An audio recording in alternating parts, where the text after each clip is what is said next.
In my previous discussion, we were discussing about the second line of defense and the secretions that are there in free circulation in the body.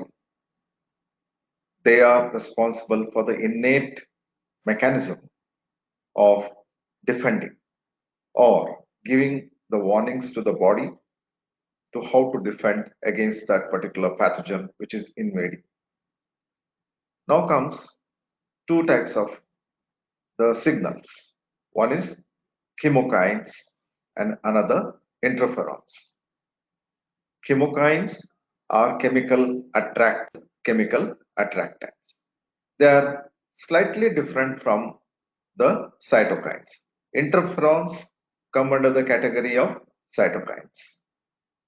It is not very different in the sense only they are different in terms of molecular weight.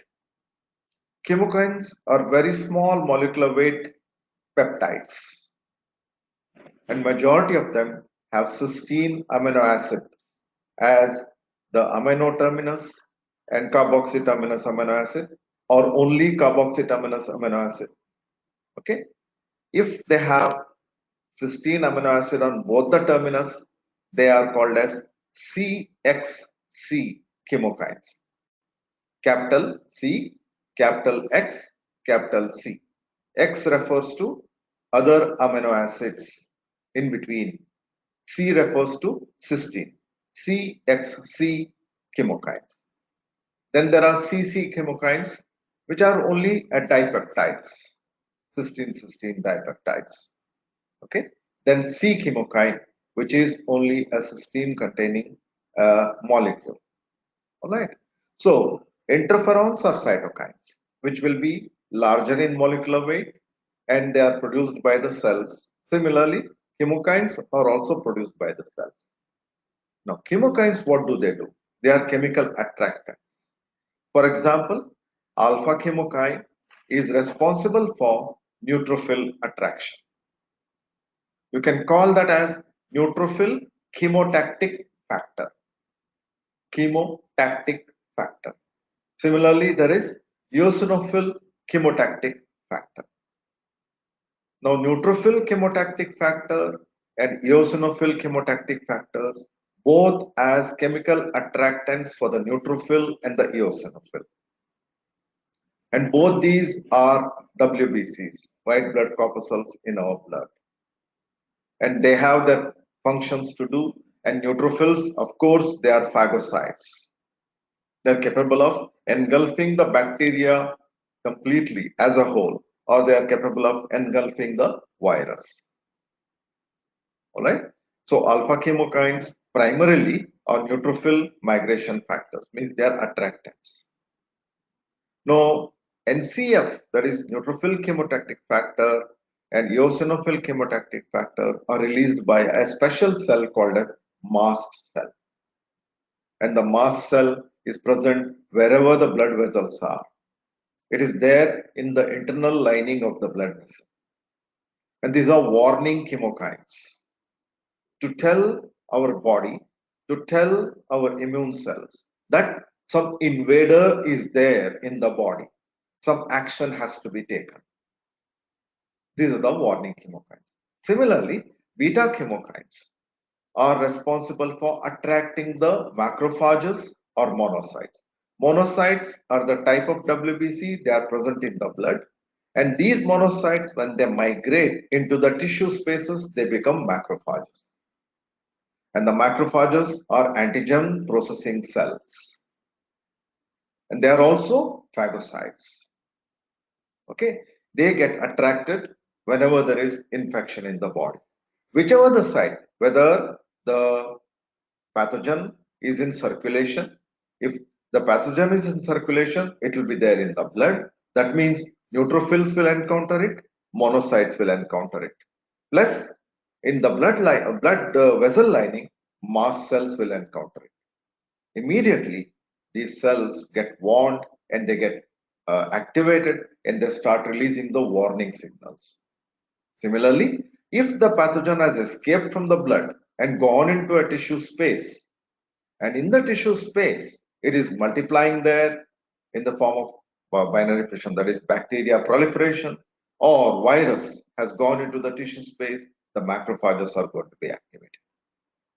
And when these cells get activated, they release certain warning cytokines. They could be the cells which are coming in contact with the pathogen for the first time, and they may have to pay the price for it. Sometimes they die also because of the chemicals released by the pathogen, or the proteins released by the pathogens will be detrimental to them. Okay, so even though they are in the second line of defense, they would face some adversity, but before they die, they will have released large number of chemical molecules to warn other cells to be guarded against the infective agent which has already entered the body by breaching the first line of defense. Okay, and major mechanism how these pathogens are going to be tackled, we will deal it in the third line of defense. But first, in the second line of defense, it is the cells that have encountered them and they have given the warning. And in the third line of defense, there is going to be some processes that will take place, which we'll see little later. So macrophage also get attracted by the chemokines which are called as macrophage aggregation factors. MAF, macrophage aggregation factors, which is a type of chemokine.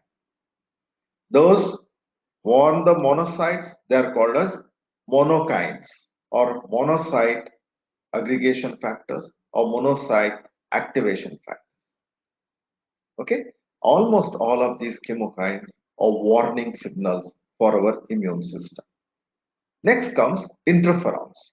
The word interferon was coined for the first time in 1970s, and it has remained the same. And interferons were discovered in 1970s. And why they are called as interferons? Because they are peptides secreted by certain cells in our body as a defense mechanism to interfere with, especially to interfere with viral infection.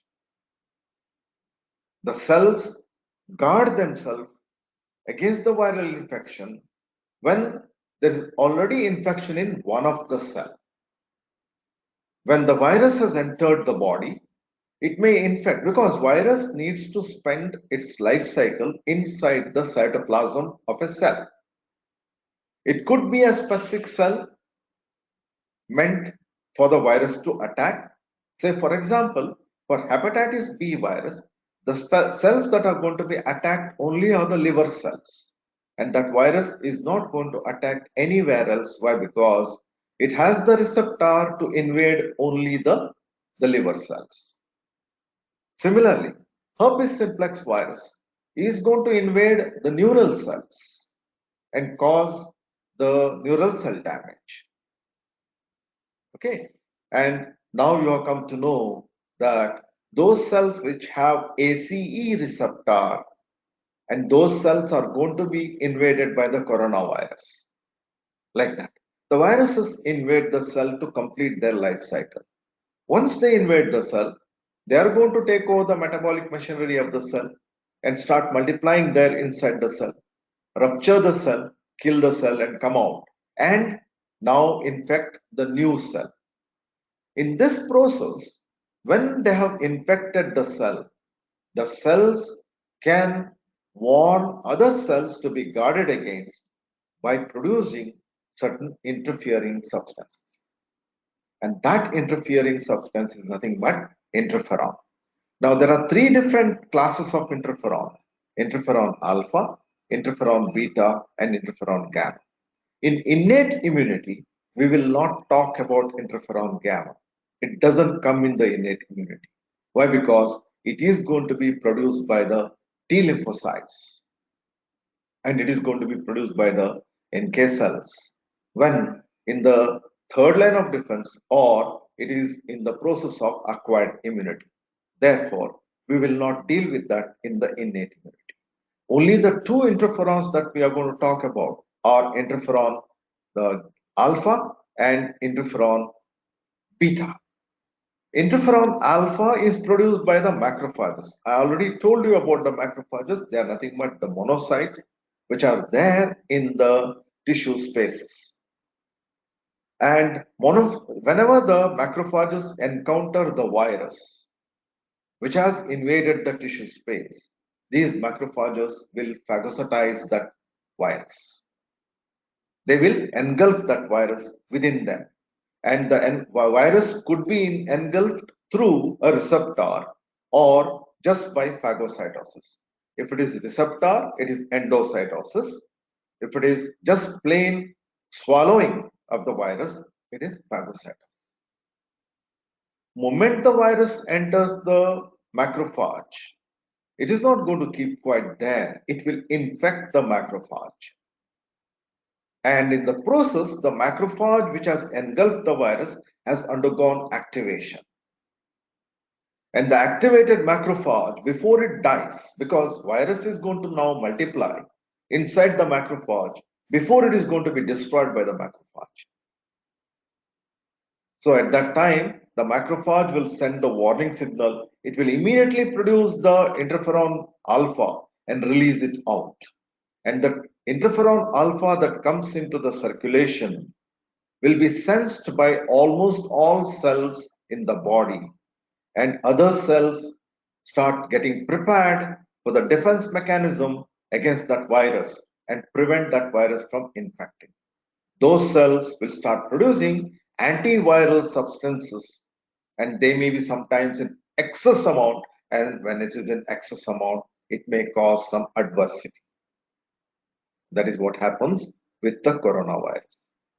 But if it is produced in a limited amount, well and good, it is going to give you defense protection, and other cells are prevented from the viral infection. Okay. Then interferon beta. Suppose the virus was not encountered by the macrophage, but the virus succeeded in infecting a cell that is called as fibroblast. Fibroblasts are the mesodermal cells or called as mesenchymal cells. And there is no place in your body where there is no fibroblast. These are packing cells. They are present in almost all tissues, and most of them are spindle shaped in structure, and they are packing cells present and help in packing the inter tissue or cellular spaces. Okay, and let us presume that the fibroblast got infected by the virus. If the fibroblast is infected, fibroblast is capable of producing another type of interferon that is called as interferon beta. And that interferon beta performs the same function as interferon alpha. That is, when it is in circulation, it will warn other cells to be guarded against that viral infection. And they will produce some protective proteins, and those protective proteins will prevent the virus from infecting them. That is how the viral infection is contained or restricted to a limited area. And this is innate mechanism, and sometimes it fails. When it fails, the consequences have to be borne by the host. And sometimes it could be very, very detrimental for the host. But these two mechanisms are always sound enough and good enough to give the second line of defense. Okay, then comes after the macrophages and the fibroblasts which have defended the viral infection. Next comes the third line of defense. What is this third line of defense? When the first line of defense has failed and second line of defense also failed, means all the cellular factors that were produced, antibacterial, antiviral agents that were produced have not been able to succeed in defending, then the third line of defense comes. It is like battalion of soldiers. When the battalion of soldiers are asked to defend, there will be first battalion, second battalion, third battalion. But remember that there may be more casualties in the first battalion, less casualties in the second battalion, and there may not be any casualties in the third battalion because third battalion is well prepared against the armature or the defense of the enemy. They know what the enemy is. Now, the third line of defense is done by specialized cells in the body, which are innately responsible for giving that defense mechanism. Because these cells have inherited certain receptors on their surfaces. And these receptors, which are there on their surfaces, I will be discussing those receptors later at the end of this innate immune mechanism. Okay, and these receptors can recognize any pathogen that enters the body, be it virus, be it bacteria. It can be bacterial protein, it can be bacterial toxin, it can be bacterial DNA or bacterial RNA. Same way, viral protein, viral RNA, viral DNA released or present in the body of pathogenic origin, and it doesn't belong to your body, are going to be recognized by these defense cells, and they have that innate mechanism of recognition. I will take first macrophage, because macrophage are always in abundance, and then comes the natural killer cells, then gamma delta T cells, CD8 T cells, CD5 B cells, and the mast cells. These are all cells which are capable of innately recognizing the pathogenic invasion into our body. Now, first I will take the macrophage.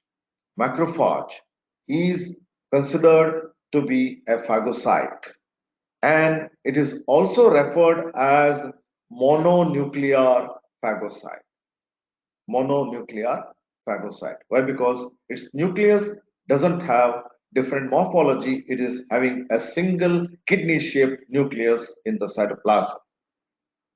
Okay, and it has different mechanism of intake of the pathogens inside into its cytoplasm. One, it can take the pathogen into its cytoplasm through receptor, which I told you there are innate receptors in the membrane of the macrophage, and that receptor can interact with the pathogen, and the pathogen comes and binds to that receptor, and through the receptor the pathogen is taken in. So the process of receptor mediated intake of the pathogen is called as endocytosis. That is one possibility. The second possibility, the pathogen as shown in the diagram, which is a particulate antigen, microbe, which is a particulate antigen. It could be a bacteria or it could be a virus. Is taken in directly using the plasma membrane without interacting with the receptor by developing finger-like projections, which are called as pseudopodia, around the pathogen, and which forms a phagosome or a phagocytic vesicle, and that phagosome encloses the pathogen within itself. Similarly, suppose the bacterial proteins which were released or bacterial toxins, which are LPS, lipopolysaccharides, which are bacterial toxins. They are in the soluble form, and they will be also taken in through the plasma membrane by the process of pinocytosis. Maybe in your earlier classes, that is in junior college or in your high schools, you might have learned in the lessons of cell, where cell eating is called as phagocytosis and cell drinking is called as pinocytosis. Pinocytosis refers to soluble antigen. Okay, whatever may be the process, whether it is endocytosis or phagocytosis or pinocytosis, the vesicle is going to be formed around that pathogen, and that vesicle, as it is formed inside the cytoplasm of the macrophage, it is going to be fused with the lysosome, and the lysosome contains lot of enzymes. And these lytic enzymes on fusion with the phagosome are called, will release that lytic enzyme, and that fusion will result in the formation of phagolysosome. Or if it was the endocytic vesicle, you would have called it as endolysosome. Once the lytic enzymes are released in that vesicle, they will help in digestion and breakdown of that pathogen completely into fragments. And after the breakdown of the pathogen, actually that broken down pathogen is going to be processed for its antigens. And those antigens that are processed by the macrophage are going to be presented on the membrane of the macrophage in the form of a receptor on class 1 or class 2 MHC, which we will deal in the future lectures. Therefore, you refer to macrophage as antigen processing cell, APC, capital APC, antigen processing cell. The antigen processing cell performs the processing of the antigen either of the bacterial or viral origin, and that antigen is presented on the cell surface. Let us presume that in the first encounter in this process, where the bacteria was so highly toxic or the virus was capable of replicating after entering into the phagosome, it prevented the fusion of the lysosome. There are viruses which can prevent the fusion of lysosome by changing the membrane property of the vesicle.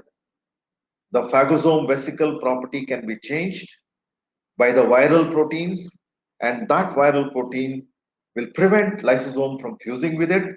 Therefore, it becomes a chamber for the virus to carry out its activity, independent activity. And such viruses, okay, like HIV virus, all right, HIV virus is capable of doing that. And even maybe coronavirus is capable of doing that, because majority of the RNA viruses have that ability of prevention of fusion of lysosome with the phagosome. Then they can multiply inside the macrophage cytoplasm and use macrophage as their multiplication ground and lyse and kill the macrophage and emerge out. Okay, so that is one of the way the viruses can do.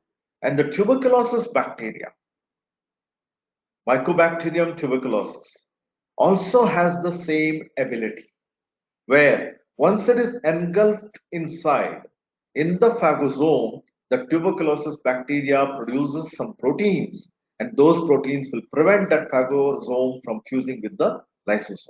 Therefore, many of the time in the TB patients, macrophage becomes the reservoir where tuberculosis bacteria will be multiplying inside the macrophage, and those macrophage become the suppliers of the bacteria to infect other parts of the body. Okay, we will deal with that process little later in later parts of our lecture. There are some exceptions. I have already told you that in nature there is always an exception, but all organisms are not capable of doing that. All viruses do not have that ability. Majority of the viruses, majority of the bacteria are destroyed by this mechanism, by the macrophage, right? But sometimes first encounter by the macrophage, the first macrophage which has encountered it may have to pay a price, and it may die because of the bacterial toxins or viral proteins, whatever it may be. But when it dies, it will have left out those fragments of the virus, and those will be encountered by the new macrophages that come in, and those macrophages will be responsible for getting ready to defend and process that fragmented proteins of that pathogen and present it as antigen. Okay, and this entire process of the macrophage, the innate mechanism of destruction of the pathogen using A simple process of endocytosis, phagocytosis, or pinocytosis is called as oxygen independent mechanism. It doesn't mean that macrophage does not need oxygen. It does. It respires. It does need oxygen, and it will use that oxygen for its respiratory cycle and for its survival and whatever it may be. But this process is phenomenal process of the macrophage, of the innate mechanism. But remember, as the macrophage is doing this process of phagocytosis or endocytosis or pinocytosis, it is activated because it has encountered a foreign invader. And the activated macrophage undergoes respiratory burst. Respiratory burst means it will increase its oxygen uptake. As this process is going on inside its cytoplasm, that is destruction of the pathogen, the process is going on in its cytoplasm, it will show a mechanism called as oxygen dependent mechanism for further destruction of the pathogen, and that is called as respiratory burst, where the macrophage will start increasing the uptake of oxygen which is diffusing in the blood, which has been picked up by your RBCs. And as the respiratory burst takes place, the certain chemical changes that take place in the cytoplasm of the macrophage involves this process. One, there is a glucose phosphate shunt, where G6PD, glucose 6-phosphate dehydrogenase activity is going to be enhanced, glucose metabolism increases, resulting in formation of pentose phosphate with NADPH. And the NADPH that is generated in the cytochrome because of the presence of oxygen, because there is high saturation of oxygen, is going to be converted into NADP and an oxygen radical, O2 minus radical. And the O2 minus radical is electron deficient. And that O2 minus radical undergoes a spontaneous dismutation in the presence of the dismutase enzyme. And that enzyme is called as superoxide dismutase. The hydrogen ions are readily available in the cell. They can be either donated by water or they can be either donated by the amino acids. And these hydrogen ions react with the free radical, that is oxygen radical, and produce hydrogen peroxide in the presence of superoxide dismutase. So production of free radicals as oxygen radicals is called as reactive oxygen species, ROS, in capital letters. Capital R, capital OS. ROS refers to reactive oxygen species. The reactive oxygen species results in the generation of hydrogen peroxide, plus once again an oxy radical which is unsaturated. In the slide it is shown as 1O2. 1 refers to it is deficient of the electron. Okay, and that oxygen which is produced is also once again reactive oxygen species, which can react with anything that is available in the vicinity. Hydrogen peroxide is bacteriostatic. Please remember, hydrogen peroxide is bacteriostatic and it can cause damage. The hydrogen peroxide that is generated further react with the reactive oxygen species. 2O2 minus reacts with hydrogen peroxide to give rise to OH plus, OH, that is minus OH plus OH minus plus once again oxy radical. The reactive oxygen species is a chain process and tremendous amount of reactive oxygen species is generated, and it is also not good for the cell. And within the cytoplasm, it is going to cause havoc, and that may become the killer of the cell. Okay. At the same time, chloride ions are available inside the cell, and those chloride ions can react with the hydrogen peroxide that is generated in the presence of an enzyme called as myeloperoxidase, and to produce chlorate ions, OCl minus. And those chlorate ions that are generated will react with water to produce once again a reactive oxygen species plus chloride ions. And those chloride ions generated can react with hydrogen peroxide. And this process continues in a rapid manner inside the cytoplasm of a macrophage. And this is happening in the presence of oxygen saturation. And that is what is called as respiratory burst. And at the same time, the once again superoxide dismutase which has been activated can keep generating hydrogen peroxide. And that hydrogen peroxide generated can be also broken down to water and oxygen by the enzyme catalase. But most often, before that catalase action takes place, the cell might have undergone death, autolysis. The reason being the free radicals, ROS that is generated, it is so enormous in the process. It is not only going to kill the bacterial cell, it is not only going to destroy the viral particle that has entered the macrophage, it is going to destroy the cell cytoplasm. The cell will undergo death, and it may even lead the cell to undergo apoptosis. Apoptosis is programmed cell death, committing suicide. So that is what I meant. The first macrophage that encountered could land up with death. And similar process may happen with a neutrophil. A neutrophil is also a phagocyte, which will encounter the bacteria or the virus that has invaded our system, and it will go through the same process. So there are two mechanisms that are taking place in the innate immune system. One, the cells of the innate immune system like macrophage or the neutrophils, when they recognize the pathogen and they have encountered and engulfed this pathogen, it will activate those cells, and those cells can lead to those cells can take two pathways for the destruction of the.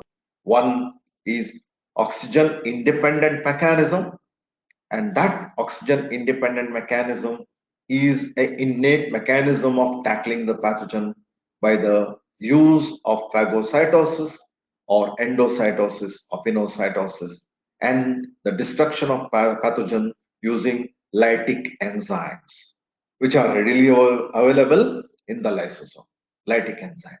Whereas the second pathway it can choose is, it happens without its interference, and both these pathways can happen simultaneously. And the oxygen dependent mechanism, where oxygen saturation takes place, respiratory burst takes place, and because of the respiratory burst, the macrophage produces more and more of free radicals, and those are reactive oxygen species. And these reactive oxygen species will result in the formation of other free radicals like OCl ions as well as a peroxide molecule. Both these are destructive substances. So this process will be happening as an innate mechanism. By this, the pathogen is going to be killed. Then we'll come to the another cell, that is the natural killer cell or gamma delta T cells. Generally, the natural killer cells are found in free circulation, and their population is always very, very low. Hardly about 10%. And they are derived from the T lymphocytes, family of the T lymphocytes. But they are present freely circulating in the blood. And they can immediately recognize the invasion of a virus in to a cell, and whichever the cell is in distress because of the viral invasion, and that cell, because of the distress, it will start releasing heat shock proteins. Heat shock proteins are a specialized characteristics of the cells. They are released by the cells only when they are in distress. The distress could be of various reasons, but whenever an intracellular pathogen is present inside a cell because it has invaded the cell, it will release the heat shock proteins. And that heat shock protein is the chemical messenger for NK cells. As the NK cells recognize that heat shock protein released by that particular cell, they, when they are in circulation, they will go and bind to that cell. Okay, they go and bind to that cell. Once they get attached to the cell, it is shown in step 1. In step 1, they go and attach to the target cell which has been infected with the virus. As soon as they attach, they undergo activation. The activation process is such that the NK cells become larger in size by swelling, by showing some cytoplasmic change in activity. In their cytoplasm, they have stored enzymes, which I had mentioned them as granzymes, granular enzymes of lytic activity. They will start synthesizing a special protein inside their cytoplasm called as perforin. And this perforin is nothing but a type of tubular protein which has a hollow. It is like a pipe. Now in the diagram, they have shown the tube inserted into the target cell in almost like light creamish color. That is perforin. The perforins synthesized by the NK cells in their cytoplasm are inserted into the cell that is the target. After inserting the perforins, whatever the granular enzymes that they were stored in the cytoplasm, because of the activation of that granular enzyme, those granular enzymes which were found in the form of zymogens are now active enzymes, and they are going to now pass through that perforin as shown in the step 3, and from there onwards they enter the cytoplasm of the target cell. The NK cells push these enzymes into the target cell, and in the target cell these enzymes will act and destroy the target cell. They are lytic enzymes. So the NK cell in the bargain doesn't die. It is going to kill the target cell by releasing those lytic enzymes. Once the target cell is lysed, the NK cell is free. It can undergo once again, in fact, deactivation. It had undergone activation, swelling, cytoplasmic change, production of enzymes, production of perforin, which will deactivate it, and it will go back to the original status and start circulating in the blood. And therefore, since they have an innate ability of killing the target cell, they are called as NK cells, natural killer cells. Natural ability of killing. Okay, natural ability of killing. So when there is viral infection in the body, and these viruses generally, as I said, when they infect, they will target a cell depending on the receptor which they can bind. And once they target the cell, they are inside that cell. And once they are inside the cell, that cell is under stress. And NK cells can track those cells and go and attach and bring about destruction. But one thing you remember, as the NK cells get activated in the process of innate activation, because they have that inherent ability and innate ability of getting activated to recognize the target cell which is being invaded by the virus, they also are capable of releasing some inflammatory cytokines. One of the major inflammatory cytokine that is going to be released by the NK cell is TNF alpha, tumor necrosis factor alpha. And when the tumor necrosis factor alpha is released in large quantities in the body, it is going to be toxic. It causes toxicity and causes septicemia and septic shock. And that is one of the cytokine storm, which is called as cytokine storm. And that is one of the mechanism of COVID death in some people, because the COVID, when it is infected the cell, it will result in the cytokine storm, and one of the cytokine is TNF alpha, which could be released by the natural killer cell, which has now recognized the infected cell and is trying to kill that cell. In the process, this cytokine storm must have taken place.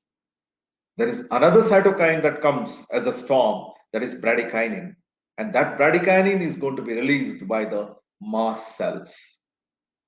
I told that the mast cells are there in the lining of the blood vessels, and when they encounter a virus or a pathogen, those mast cells are activated and bradykinin can be released, and that can also become another cytokine which is detrimental. In large quantities of cytokines released in the body is not good. Any cytokine released in a limited quantity is always good, which is an immune booster, immune stimulant.